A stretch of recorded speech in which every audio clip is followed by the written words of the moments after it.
तो प्यारे बच्चों, आज हम लोग इस वीडियो में बात करने वाले हैं कि बोर्ड एग्जाम में जो हम लोग कॉपी लिखते हैं उसको चेक कैसे किया जाता है, किस तरह के क्वेश्चन आंसर करने से अच्छा नंबर मिलता है और किस तरह के आंसर करने से नंबर कट जाता है। ये सारी चीजें एकदम डिटेल्स में इस वीडियो में जानने वाले हैं।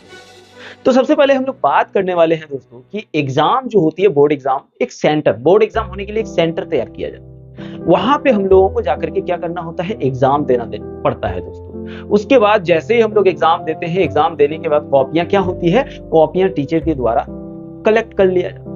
कलेक्ट करने के बाद कॉपियों को क्या किया जाता है, उसको सील पैक किया जाता है। लेकिन सुनिए, सबसे पहली बात, आप जैसे आप कॉपी में लिखते हैं, आंसर शीट में आप जब लिखते हैं तो वहां पे आप अपना नाम लिखते हैं, रोल नंबर लिखते हैं, रोल कोड लिखते हैं, रजिस्ट्रेशन नंबर लिखते हैं, ये सारी चीजें लिखते हैं आप।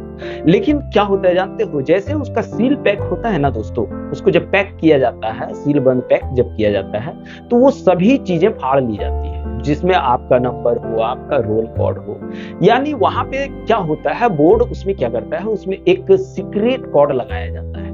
जो भी जितने सारी कॉपियां होती है, हर एक कॉपियों में एक कोड लिखा जाता है और उसी कोड की सहायता से क्या करता है भाई, उन कॉपियों को सेंटर तक भेजा जाता है। बोल सर, किस सेंटर तक की बात कर रहे हैं? तो देखो भाई, बोर्ड जो होता है, हर स्टेट का अपना बोर्ड होता है बोर्ड एग्जाम के लिए। वो बोर्ड क्या करते हैं कि जिस तरह से हम लोगों को सेंटर मिलता है ना एग्जाम देने के लिए, वैसे ही कॉपियों को भेजने का भी एक सेंटर बनाया जाता है। यानी जितने सारे आपके स्टेट में कॉपियां हैं, उन सभी को क्या किया जाता है, उन सभी को उस सेंटर में भेजा जाता है। ठीक है, उसके बाद उस सेंटर में भेजने के बाद फिर से टीचर का सिलेक्शन किया जाता है बोर्ड के द्वारा, और टीचर्स को क्या किया जाता है, उनको ट्रेनिंग दिया जाता है कि कॉपियों को कैसे जांच करना।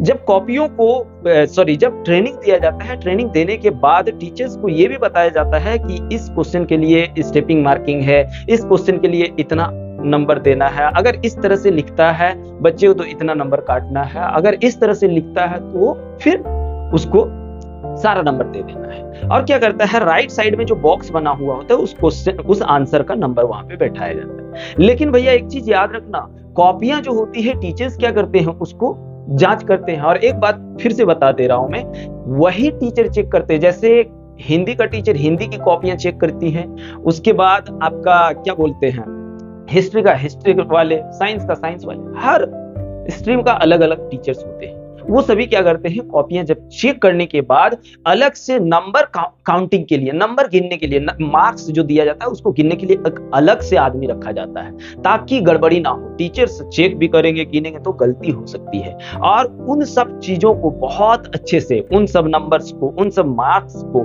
बहुत अच्छे से वो अगला आदमी गिनते हैं और उनका टोटल किया जाता है। और एक बात, कॉपी चेकिंग करने से पहले क्या करता है, पेज की गिनती होती है, समझिए दोस्त। इसलिए मैं कहता हूं कि जब भी आप कॉपी को लिखो तो कैसे लिखना है इसको भी मैं बताऊंगा, आप टेंशन फ्री रहो। तो ये प्रोसेस होती है कॉपियां चेक करने की। तो अब बात करते हैं कि एक स्टूडेंट को कैसे लिखना चाहिए। तो देखो भाई, लिखने का सबसे बेस्ट तरीका, इंट्रोडक्शन लिखोगे, इंट्रोडक्शन लिखने के बाद उसका जो भी चीज है वो सारी चीजें लिखना चाहिए। और डायग्राम के साथ, बहुत ऐसे बच्चे क्या करते हैं, सिर्फ पेज भरे जा रहे हैं दोस्त, उसमें नंबर नहीं मिलता है, याद रखना। अगर आप वो ऐसे लिख रहे हो तो भूल जाओ कि आपको नंबर मिलेगा। बहुत ऐसे बच्चे ये भी लिख देते हैं कि सर हम नहीं पढ़ पाए थे, मेरे को इतना नंबर दे देना सर, हम बहुत गरीब बंदा है सर। बहुत ऐसे बच्चे क्या करते हैं, उसमें पैसा भी लगा देते हैं। दोस्त, ये सब गलत तरीका है, फेल कर दिए जाओगे। ठीक है, आप जितना जानते हो लिखने की कोशिश करो। उसके बाद अगर बीच में